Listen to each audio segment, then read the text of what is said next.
DK Shivakumar ನೇತೃತ್ವದ ನೂತನ ಸರ್ಕಾರ ಅಸ್ತಿತ್ವಕ್ಕೆ ಬಂದ 2 ದಿನಗಳಲ್ಲಿ ಖಾತೆ ಹಂಚಿಕೆಯ ಕಿಚ್ಚು ಜೋರಾಗಿದೆ. ಜಲಸಂಪನ್ಮೂಲ ಖಾತೆಯನ್ನು ನಿರಾಕರಿಸಿ ಬೆಂಗಳೂರು ನಗರಾಭಿವೃದ್ಧಿ ಇಲಾಖೆಗಾಗಿಯೇ ಹಠ ಹಿಡಿದು ಸಚಿವ ಸ್ಥಾನಕ್ಕೆ ರಾಜೀನಾಮೆ ನೀಡಿರುವ ಹಿರಿಯ ನಾಯಕ ರಾಮಲಿಂಗಾರೆಡ್ಡಿ ಅವರ ನಡೆ ಈಗ ರಾಜ್ಯ ರಾಜಕಾರಣದಲ್ಲಿ ಭಾರೀ ಚರ್ಚೆಗೆ ಕಾರಣವಾಗಿದೆ. ಈ ಹಠಾತ್ ಬೆಳವಣಿಗೆಯ ಬೆನ್ನಲ್ಲೇ ರೆಡ್ಡಿಯವರು ಯಾರ ಕೈಗೂ ಸಿಗದೆ ಅಜ್ಞಾತ ಸ್ಥಳಕ್ಕೆ ತೆರಳಿರುವುದು ಕಾಂಗ್ರೆಸ್ ಪಾಳಯದಲ್ಲಿ ತಲ್ಲಣ ಸೃಷ್ಟಿಸಿದೆ. ಆದರೆ ರಾಮಲಿಂಗಾರೆಡ್ಡಿ ಅವರ ಈ ಆಕ್ರೋಶ ಮತ್ತು ಹಠದ ಹಿಂದೆ ಕೇವಲ ಇಂದಿನ ಹಠ ಮಾತ್ರವಿಲ್ಲ. ಹಿಂದೆ ಕೊಟ್ಟ ಮಾತು ತಪ್ಪಿ ಹಳೆ ರಾಜಕೀಯ ಇತಿಹಾಸ ಮತ್ತು ನೋವಿದೆ.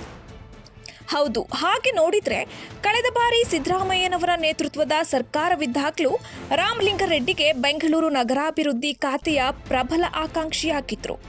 ಆದರೆ ಆ ಸಂದರ್ಭದಲ್ಲಿ ಸಿದ್ದರಾಮಯ್ಯ ರೆಡ್ಡಿ ಬದಲಿಗೆ ಡಿಕೆ ಶಿವಕುಮಾರ್ ಅವರಿಗೆ ಬೆಂಗಳೂರು ಅಭಿವೃದ್ಧಿ ಜವಾಬ್ದಾರಿಯನ್ನು ವಹಿಸಿದ್ರು. ಇದರಿಂದ ರಾಮಲಿಂಗಾರೆಡ್ಡಿ ಅಸಮಾಧಾನ ಕೂಡ ಗೊಂಡಿದ್ರು. ಸ್ವತಃ ಡಿಕೆ ಶಿವಕುಮಾರ್ ಅವರೇ ರೆಡ್ಡಿ ಅವರ ಮನವೊಲಿಸಿದ್ರಂತೆ. ಮುಂದೆ ನಾನು ಮುಖ್ಯಮಂತ್ರಿಯಾದಾಗ ಖಂಡಿತವಾಗಿಯೂ ನಿನಗೆ ಬೆಂಗಳೂರು ನಗರಾಭಿವೃದ್ಧಿ ಖಾತೆಯನ್ನ ನೀಡುತ್ತೇನೆ ಎಂದು ಡಿಕೆಶಿ ಆ ಸಂದರ್ಭದಲ್ಲಿ ಮಾತನ್ನ ಕೊಟ್ಟಿದ್ರಂತೆ. ಹಾಗೆ ಈ ಬಾರಿ ಡಿಕೆ ಶಿವಕುಮಾರ್ ಮುಖ್ಯಮಂತ್ರಿಯಾಗಿ ಪ್ರಮಾಣ ವಚನ ಸ್ವೀಕಾರ ಮಾಡುವ ಸಂದರ್ಭದಲ್ಲೂ ಸಹ ಬೆಂಗಳೂರು ಅಭಿವೃದ್ಧಿ ಖಾತೆ ನಿಮಗೆ ಎಂದು ರಾಮಲಿಂಗಾರೆಡ್ಡಿಗೆ ಮತ್ತೊಮ್ಮೆ ಭರವಸೆ ನೀಡಿದ್ರು ಎನ್ನಲಾಗಿದೆ. ಇದೇ ನಂಬಿಕೆಯಿಂದ ರಾಮಲಿಂಗಾರೆಡ್ಡಿ ಅವರು ತಮ್ಮ ಆಪ್ತ ವಲಯದಲ್ಲಿ ಈ ಬಾರಿ ಬೆಂಗಳೂರು ಅಭಿವೃದ್ಧಿ ಸಚಿವ ಸ್ಥಾನ ನನಗೆ ಸಿಕ್ಕುವುದು ಖಚಿತ ಎಂದು ಹೇಳಿಕೊಂಡಿದ್ರು. ಆದರೆ ಕೊನೆ ಕ್ಷಣದಲ್ಲಿ ಈ ಪ್ರತಿಷ್ಠಿತ ಖಾತೆಯನ್ನ ಕೃಷ್ಣೇ ಬೈರೇಗೌಡ ಅವರಿಗೆ ನೀಡಿ ರೆಡ್ಡಿ ಅವರಿಗೆ ಜಲಸಂಪನ್ಮೂಲ ಖಾತೆ ಹಂಚಿಕೆ ಮಾಡಿದ್ದೇ ಅವರ ತೀವ್ರ ಅಸಮಾಧಾನಕ್ಕೆ ಕಾರಣವಾಗಿದೆ. ಇನ್ನು ರಾಜ್ಯದಲ್ಲಿ ಹೈಕಮಾಂಡ್ ನಾಯಕರು ಬೀಡು ಬಿಟ್ಟಿರುವಾಗಲೇ ಇಂತಹ ಮುಜುಗರದ ಬೆಳವಣಿಗೆ ನಡೆದಿರುವುದು ಕಾಂಗ್ರೆಸ್ ನಾಯಕರಿಗೆ ನುಂಗಲಾರದ ತುತ್ತಾಗಿದೆ. ಹೈಕಮಾಂಡ್ ಎದುರೇ ಈ ಬಂಡಾಯ ಉಂಟಾಗಿರುವುದು ಸರಿಯಲ್ಲ ಎಂದು ಭಾವಿಸಿರುವ ಸಿಎಂ ಡಿಕೆಶಿ ತಾವೇ ಖುದ್ದಾಗಿ ರಾಮಲಿಂಗಾರೆಡ್ಡಿ ಜೊತೆ ಮಾತನಾಡಿ ಸಂಧಾನ ಮಾಡುವುದಾಗಿ ಭರವಸೆಯನ್ನ ಕೂಡ ನೀಡಿದ್ದಾರೆ. ಸದ್ಯ ಕಾಂಗ್ರೆಸ್ ಪಾಳಯದಲ್ಲಿ ಖಾತೆ ಬದಲಾವಣೆಯ ಕುರಿತು ಗಂಭೀರ ಚರ್ಚೆಗಳು ಈಗ ಆರಂಭವಾಗಿವೆ.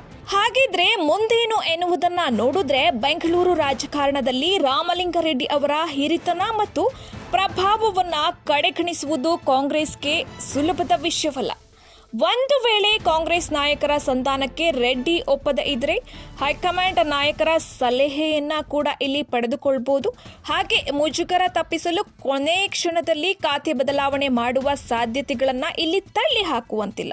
ಈಗಾಗಲೇ ಕೃಷ್ಣೇ ಬೈರೇಗೌಡ ಅವರಿಗೆ ನೀಡಿರುವ ಬೆಂಗಳೂರು ಖಾತೆಯನ್ನ ಮರಳಿ ರೆಡ್ಡಿ ಅವರಿಗೆ ನೀಡಲಾಗುತ್ತದೆಯೇ ಅಥವಾ ರೆಡ್ಡಿ ಅವರನ್ನ ಸಮಾಧಾನ ಪಡಿಸಲು ಬೇರೆ ಸೂತ್ರ ಹುಡುಕಲಾಗುತ್ತದೆಯೇ ಎಂಬುದನ್ನ ಹೇಗೆ ಕಾಂಗ್ರೆಸ್ನ ರಾಜ್ಯ ನಾಯಕರು ರೆಡ್ಡಿ ಅವರನ್ನ ಮನವೊಲಿಸುವಲ್ಲಿ ಎಷ್ಟರ ಮಟ್ಟಿಗೆ ಯಶಸ್ವಿಯಾಗಲಿದ್ದಾರೆ ಎಂಬುದನ್ನು ಕಾದ್ ನೋಡಬೇಕಾಗಿದೆ.